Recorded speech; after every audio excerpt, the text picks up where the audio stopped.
जय श्री कृष्ण दोस्तों, राधे राधे। कैसे हैं आप सभी दोस्तों। वीडियो लेट होने के लिए मैं आप सभी से माफ़ी चाहती हूँ।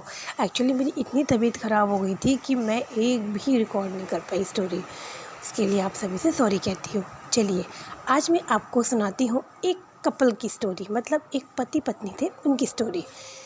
और वो जो पति था ना, उसका नाम अशोक था और उसकी वाइफ का नाम सरला थी। अशोक एक बिजनेसमैन था, मतलब बनिया टाइप का और इतना तो कंजूस था, इतना कंजूस था, मतलब कंजूस पति जो होते ना उस टाइप का था। सरला और अशोक की शादी को कुछ ही समय हुआ था, तीन चार साल हुए थे। सरला ने 3-4 सालों में अपने पति को इतना देखा कि पति उसका कंजूस बहुत है। पति उसका अच्छा कमाई भी करता है, सुबह दुकान जाता था, शाम को घर आता था, घर में सारी व्यवस्थाएं थी, सारी मतलब कहते हैं ना कि हाई फाई स्टैंडर्ड सब कुछ था, सब बढ़िया वेल मेंटेन था। पर वो कंजूस बहुत था, बहुत ज़्यादा कंजूस था। वो कंजूस का मतलब ये कि वो एक एक्स्ट्रा भी पैसा कहीं भी खर्च नहीं करता था, इधर से उधर उधर से उधर। सरला इससे बड़ा दुखी रहती थी। सारे पति पत्नी को घुमाने ले जाते हैं, आउट ऑफ सिटी लेके जाते हैं, बाहर लेके जाते हैं, मूवी दिखाने लेके जाते हैं, कभी कभी ना स्नैक्स खिलाने ले जाते हैं, गोलगप्पे लाइक। तो पर वो सरला बेचारी सबको देखती तो उसका भी मन करता था कि मेरा भी पति मुझे शाम को ले जाए, भाई शाम को घुमाने ले जाए, कभी डिनर पे ले जाए। उसका पति 4 साल में उसको कहीं भी नहीं ले गया। सरला को दिमाग, अब ऑब्वियसली यार कोई भी वाइफ होएगी, उसको भी एक उसकी एक्सपेक्टेशन पति के प्रति होती है, वो पति पूरी नहीं करेगा तो इरिटेट तो होती है पत्नियाँ ऐसे। अब वो सरला इतनी इरिटेट होती थी। पर सरला थी तो एक गृहिणी, और गृहिणी हमेशा जुगाड़ू होती है भारतीय नारी जो होती है भारी तो होती है पर जुगाड़ू भी होती है। सरला ने सोचा पति तो एक ही है, ठीक है, अब इनकी कंजूसी तो मैं छोड़ नहीं पाऊँगी, पर जो घी है ना वो टेढ़ी उंगली करके ही निकालना पड़ेगा, उसे फिर खाना भी पड़ेगा। अब सरला ने एक डिसीज़न ले लिया कि अब कुछ करना तो है। अब सरला क्या सोचती है, बस अशोक की एक प्लस पॉइंट था, वो बहुत पूजा करता था। वो मतलब हाँ, वो मौत से बहुत डरता था, इसे कि अरे उससे कोई परेशानी ना हो जाए, अरे उसके साथ कुछ बुरा ना हो जाए। वो सुबह 4 बजे उठ के शिव जी पे जल चढ़ाने जाता था, डेली का नियम था उसका। शाम को आके दिया बाती करता था।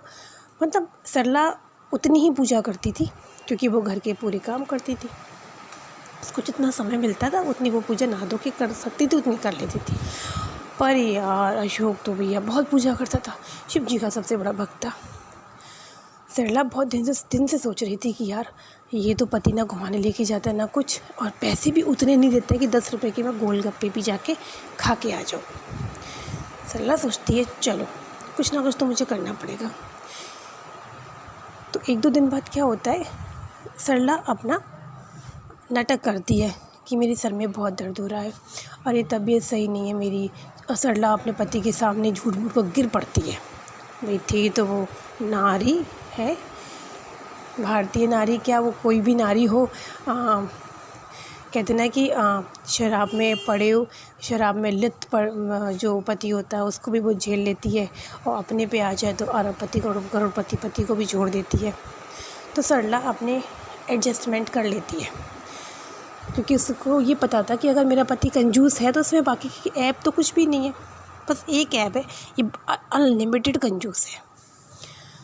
अब क्या होता है, सरला चक्कर खा के गिरती है, नाटक कर रही होती है, तो उसका पति डर जाता है अशोक, क्योंकि 4 सालों में सरला चक्कर कभी आया ही नहीं, और 4 सालों में सरला ने अपने पति को सिर्फ और सिर्फ ऑब्ज़र्व किया है। जब उस ऑब्ज़र्व करने के बाद सरला ने ये डिसीज़न ले लिया, अब भाई साहब अब तो मैं तुम्हें छोड़ूंगी नहीं। तो क्या होता है दोस्तों, सरला पता है नाटक करती है, वो गिर पड़ती है।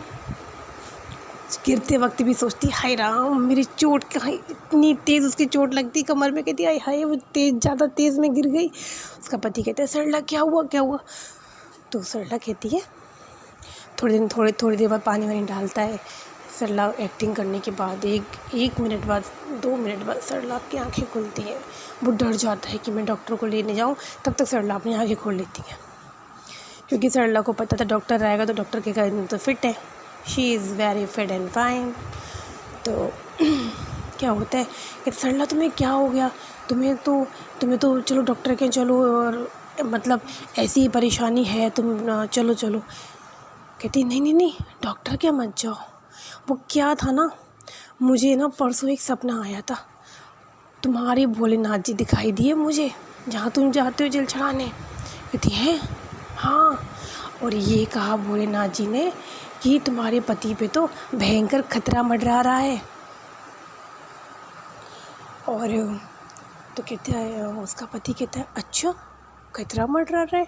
हाँ, और भोलेनाथ ने कहा कि ये जल चढ़ाते हैं तब तो बचे हुए हैं, पर तुम्हें कम से कम 21 और सुहागिन औरतों को सुहाग का सामान देना है, और वो भी तुम्हें चुपचाप देना है, किसी से कहे बगैर देना है, ढिंडोरा पीट के नहीं देना है।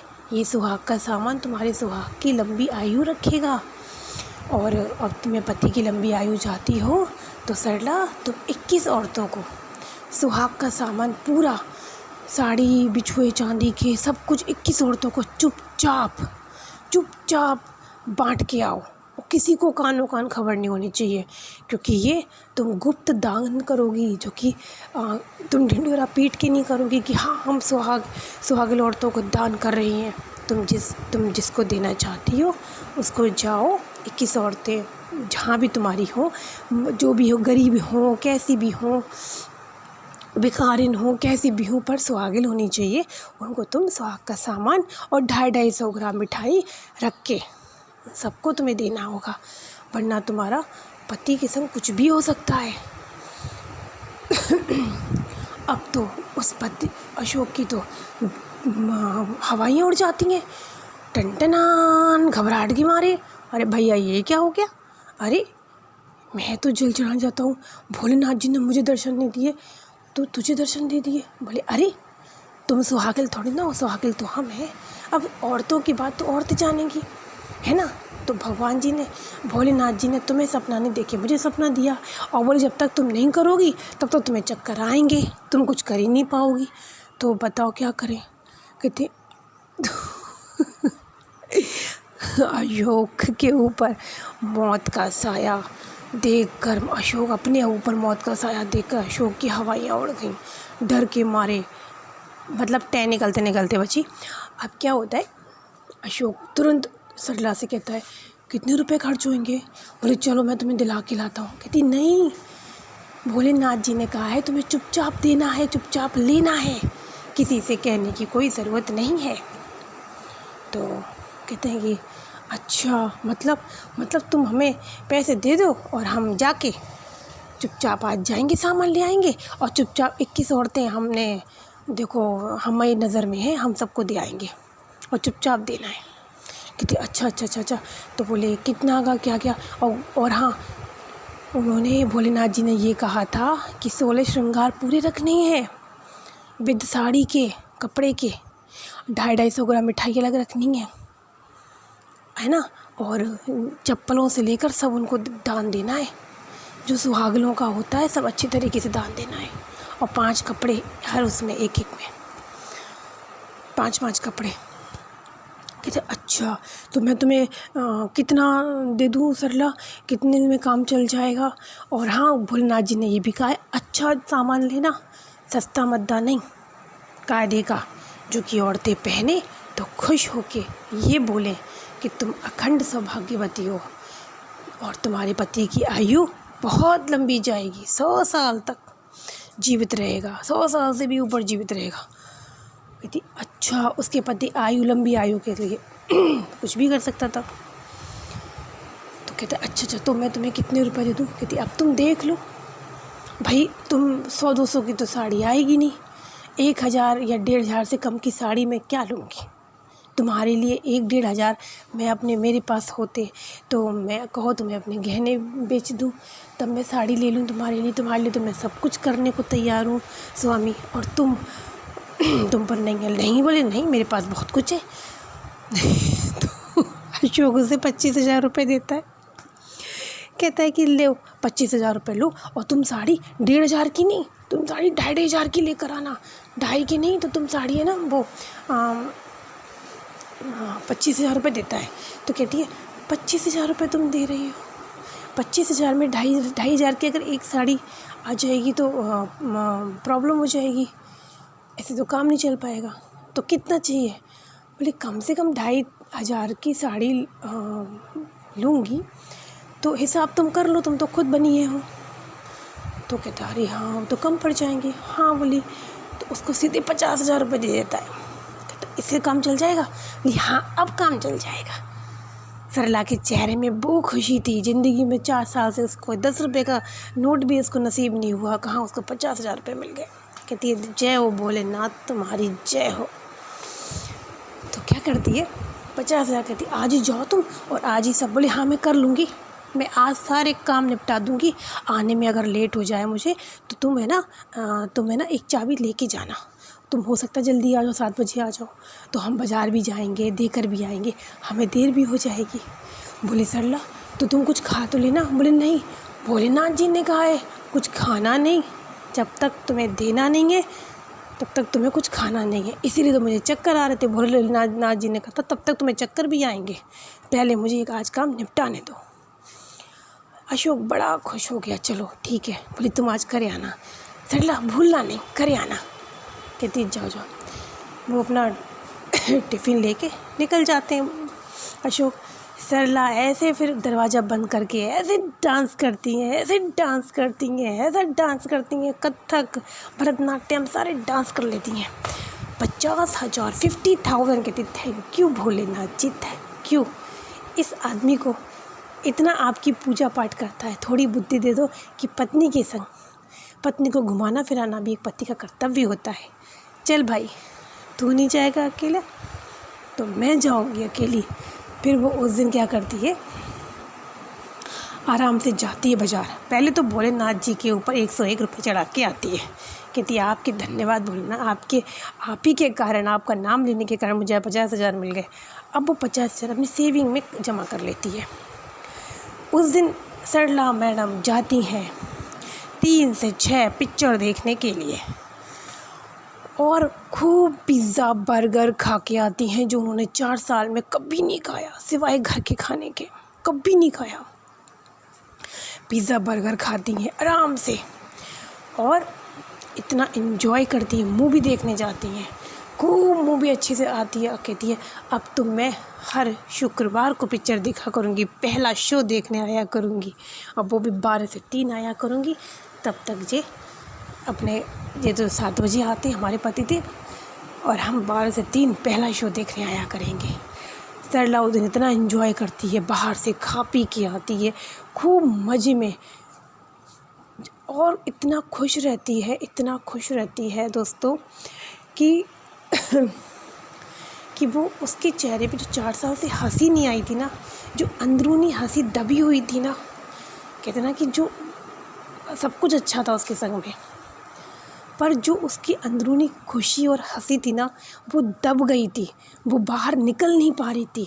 वो सब कुछ काम करती थी पर अंदर की खुशी को बाहर नहीं ला पा रही थी। पर दोस्तों उस दिन सरला इतनी खुश थी, मन चाहा अपने लिए सामान लेकर आई, मन चाहा उसने लिपस्टिक ली महंगी से महंगी, मन चाहा उसने बिंदी ली, उसने मन चाहा अपने लिए सलवार सूट लिया, साड़ी ली, कुछ भी।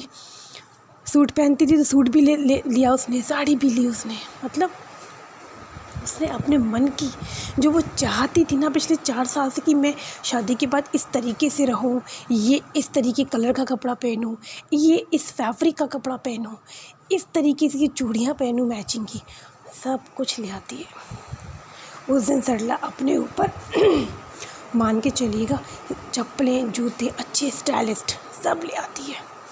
कहती है अब मैं अपनी ज़िंदगी जीऊँगी।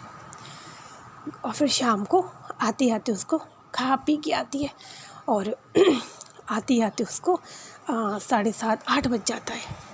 8 बजे आती है, 8 बजे आती तब तक अशोक घर में था। कहता है अरे सरला हाँ बाज़ार से लड्डू भी ले आती है सरला। कि भोलेनाथ ने ये भी कहा था कि ये लड्डू बाँट अपने पति के संग खा लेना। तो 250 ग्राम ही लड्डू ले आती है। खुद तो खा पी के आती, खूब मज़े में बढ़िया रेस्टोरेंट में डिनर करके आती है और पिज़्ज़ा बर्गर खूब खा के आती है, बढ़िया खा पी के आती है, मस्त लाइफ जी के आती है। पूरा दिन उसने अपने आप को बिज़ी कर दिया था। भूल गई थी वो एक दिन में कि वो किसी की पत्नी है वो किसी की बेटी है, सब कुछ भूल गई थी। वो सिर्फ़ और सिर्फ एक कहते ना कि एक लेडी है जो अपनी खुशी, अपनी दबी हुई खुशी को बाहर निकालना चाहती थी, वो सरला बन गई थी। फिर क्या होता है, फिर अशोक उससे पूछता है, सरला तुमने सारे काम कराई? बोले हाँ स्वामी, सारे काम करे आई, मैं सब कुछ करे आई, मैं बहुत थक गई हूँ आज। तो बोले तुम कुछ खा लो।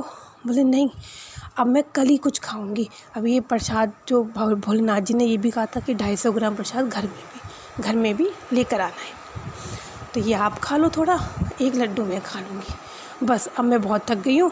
तो बोले सरला हाँ सब कुछ अच्छे से हो गया? बोले हाँ सब कुछ अच्छे से हो गया। 21 औरतें ढूंढ के मिली हैं, अनजान औरतों को देना था तो ढूंढ के मिली हैं। सरला उस दिन कम से कम 8,000 रुपये तक का सब कुछ 10,000 रुपये मान के चलिए खर्च कर लेती है। 40,000 रुपये सरला अपनी ऐसी जगह रखती है जहाँ पर उसका पति के परिंदे भी नहीं पहुँच पाते। कहती अब ये जो रुपए हैं इससे मैं अपनी ज़िंदगी जीऊँगी, और जैसे ही ये ख़त्म हो जाएंगे वैसे ही एक मैं और ड्रामा करके पति से हट लूँगी। तो दोस्तों इस तरीके से सरला ने अपनी लाइफ ऐसी जी, खुशी खुशी जी, हस्बैंड वाइफ, उम्मीदें उसने उम्मीद करना नहीं छोड़ा, उसने अपनी ज़िंदगी को बंद करना नहीं छोड़ा, अपने अरमानों को दबाना नहीं छोड़ा। सरला ने 4 साल तक अपने हस्बैंड के संग हर स्थिति में एडजस्ट किया। कंजूसी का कितना कि वो इतना इस लेवल का कंजूस था कि 10 रुपये भी सरला को नहीं देता था। मंगाना क्या है बता दो मैं ले आऊँगा, सब चीज़ें लाता था पर रुपये नहीं देता था। तो सोचिएगा उसको कितनी मन में तकलीफ़ होती होगी सरला को, उसका हस्बैंड 1 रुपया नहीं देता था, वो भी तब जब उसके पास इतना रुपया रहता था। महीने में वो बनिया अशोक जो था महीने में लाखों रुपया कमाता था, पर उसने कभी ये नहीं सोचा कि पत्नी को 1,000 का भी मैं महीने के उसके खर्चे के रुपए दे दूँ। बिंदी लिपस्टिक जो कहती थी वो खुद लेकर आता था, कहता मेरे संग चलो मैं तुम्हें दिला लाऊंगा, बस इतना करता था। पर ज़्यादा महंगा नहीं पर लो, ज़्यादा महंगा सरला पसंद करती थी तो वो कहता था अरे ये नहीं, ये अच्छा है, ये भी सही है। तो बेचारी चुप हो जाती थी, क्या करें। पर सरला ने भी हार नहीं मानी थी। देखा, सरला ने बिल्कुल हार नहीं मानी थी, अपनी ज़िंदगी को आगे बढ़ने से रोका नहीं था, अपनी अंदर की खुशी को बाहर निकालने से नहीं रोका। 4 साल तक रोका, पर उसके बाद उसने एक सलूशन निकाला, और ये सलूशन उसका पक्का वाला सलूशन था। भाई पति को मरने का डर था, तो उसने कहा भाई साहब यही पॉइंट पकड़ लो कि ये कहते सपना आया कि तुम मरने वाले हो, तो अपने आप कितना भी कंजूस पति होगा, कितना भी कोई भी व्यक्ति हो, इस चीज़ को लेकर कहीं ना कहीं तो झुक ही जाता है। तो सरला ने इस चीज़ का फ़ायदा उठाया आराम से। फिर सरला ने एक और फ़ायदा उठाया। सरला ने क्या करती थी, उनका 1.5 लीटर दूध आता था। कितना? 1.5 लीटर। तो सरला 1 लीटर दूध लेती थी और 1.5 लीटर के पैसे लेना। उससे कहती थी तुम्हें दूध वाले को सेटिंग करा कि ऐसा तुम ये कहना कि तुम 1.5 लीटर दूध देते हो, आधा लीटर के पैसे वो हर महीने फिर अपने पास रखने लगी। तो उसने कहा तुम ऐसे नहीं दोगे तो हम ऐसे देंगे। फिर भी यार दोस्तों, हर पति से मैं यही हाथ जोड़ के विनती कर रही हूँ कि प्लीज़ अपनी पत्नियों को सरला मत बन दो। पत्नी होती है, पत्नी को घुमाओ फिराओ, और फिर जो पति ऐसे हैं जो अच्छा मतलब बहुत बढ़िया है पर वो पैसे नहीं देते, तो प्लीज़ वो पत्नियों से भी हाथ जोड़ के विनती करती हूँ सरला ज़रूर बनो। क्योंकि जब तक सरला नहीं बनोगी, वो सरला की तरह काम नहीं करोगी, तब तक अपने अधिकार को प्राप्त नहीं कर पाओगी। तो मेरी अगर कोई भी इस चीज़ में बुरी लगी हो तो सॉरी, पर ये एक फ़नी स्टोरी थी हस्बैंड वाइफ की। आशा करती हूँ आप सभी को ये कहानी पसंद आएगी। प्लीज़ आप सभी से यही विनती करती हूँ, देखिएगा, रिक्वेस्ट कर सकती हूँ, फिर आप लोगों की इच्छा है, मेरे चैनल को सब्सक्राइब ज़रूर करिएगा। अब मैं डेली एक वीडियो डालूँगी, डेली, क्योंकि बीच में मेरी तबीयत बहुत ख़राब हो गई थी दोस्तों, तो फिर मैं नहीं डाल पाई थी, इसके लिए सॉरी कहती हूँ, अगेन सॉरी। प्लीज़ आप मेरे चैनल को सब्सक्राइब ज़रूर करिएगा। प्लीज़ मेरी सारी वीडियो ज़रूर देखिएगा, प्लीज़। फिर कल मिलते हैं एक अच्छी और नई कहानी के साथ। तब तक के लिए थैंक यू, धन्यवाद, बाय बाय।